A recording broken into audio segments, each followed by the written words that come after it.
Yo, yo, yo! What's up, my people? It's your boy Samira, and we are diving headfirst into the heart of India today.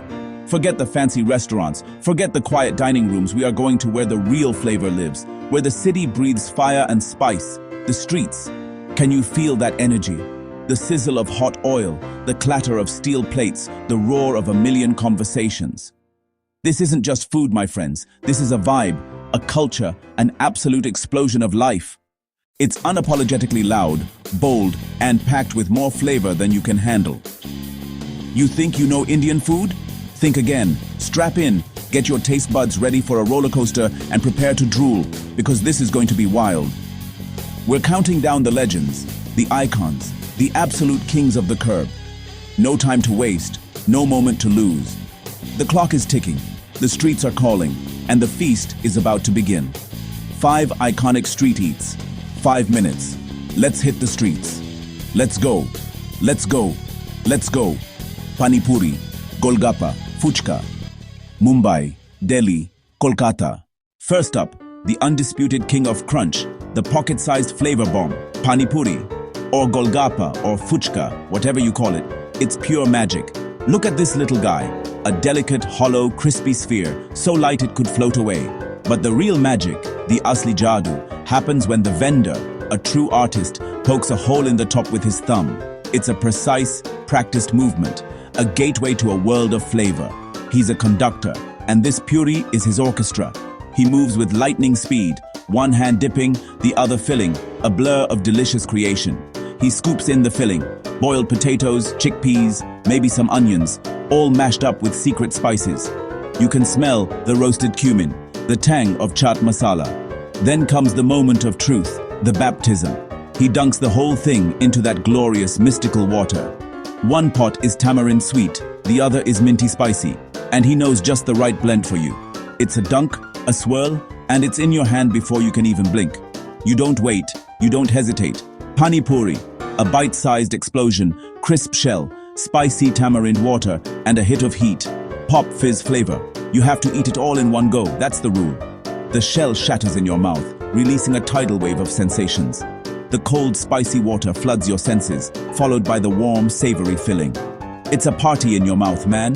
Sweet, sour, spicy, salty, crunchy, and soft all at once. It's an experience, a ritual, a challenge. How many can you handle before your eyes start watering?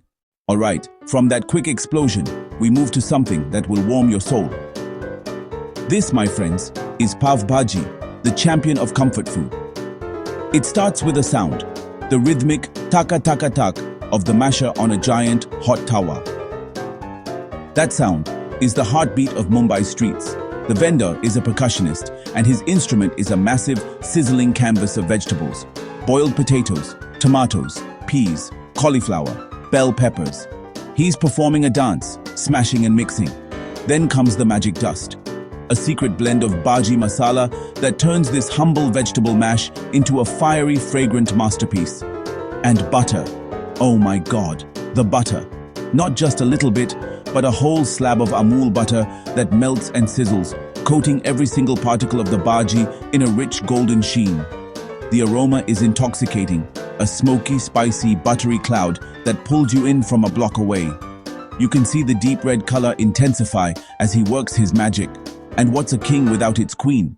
The pav, soft, fluffy white bread rolls, sliced in half and thrown right onto that same buttery, masala-coated tawa. They soak up all the leftover flavor, getting toasted to a perfect golden brown on the outside, while staying pillowy soft inside. Pav bhaji, buttery masaladar veg mash, slapped on toasted pav. Rich, smoky, utterly addictive. Topped with a dollop more butter, a sprinkle of raw onions, and a squeeze of lime. This isn't just a dish. It's a hug in a bowl. It's pure, unadulterated happiness. Now let's talk about the ultimate grab-and-go fuel, the pride of Maharashtra, the one and only Vada Pav. This is not just a snack, it's an emotion.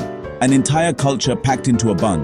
The common man's fuel, the student's best friend, the businessman's quick lunch. It all starts with the Vada, a perfectly spiced potato mixture.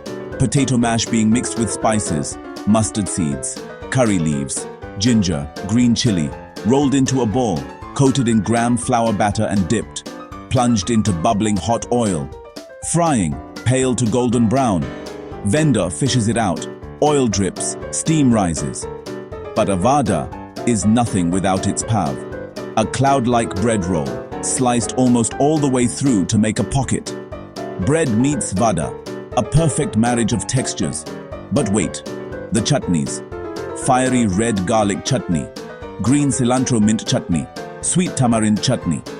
Chutneys spread inside the pav. Hot vada pressed gently into the bun. Vada pav, Maharashtra's punchy street burger. Soft bun, spicy chutney, crunchy fried vada. Big taste, small package. One bite, soft bread. Spicy chutneys, crispy outside, fluffy inside vada. A flavor punch to the face. Get ready to loosen your belts, people. We're moving north to Delhi for a heavyweight champion, Chole Bhature. This is not a snack. This is a full-blown feast, a celebration on a plate. Let's start with the chole, the soul of the dish. These aren't just any chickpeas. Slow-cooked for hours in a thick, dark, mysterious gravy, rich with onions, tomatoes, ginger, garlic, pomegranate seeds, black cardamom. The aroma alone is enough to make you weak in the knees. It's deep, earthy, and incredibly inviting. You can see the oil glistening on top of the rich gravy, a sign of a perfectly cooked curry. The chickpeas are so tender they practically melt in your mouth, each one having absorbed all the incredible flavors of the gravy. It's the kind of dish that feels like it's been made with love and a lot of patience.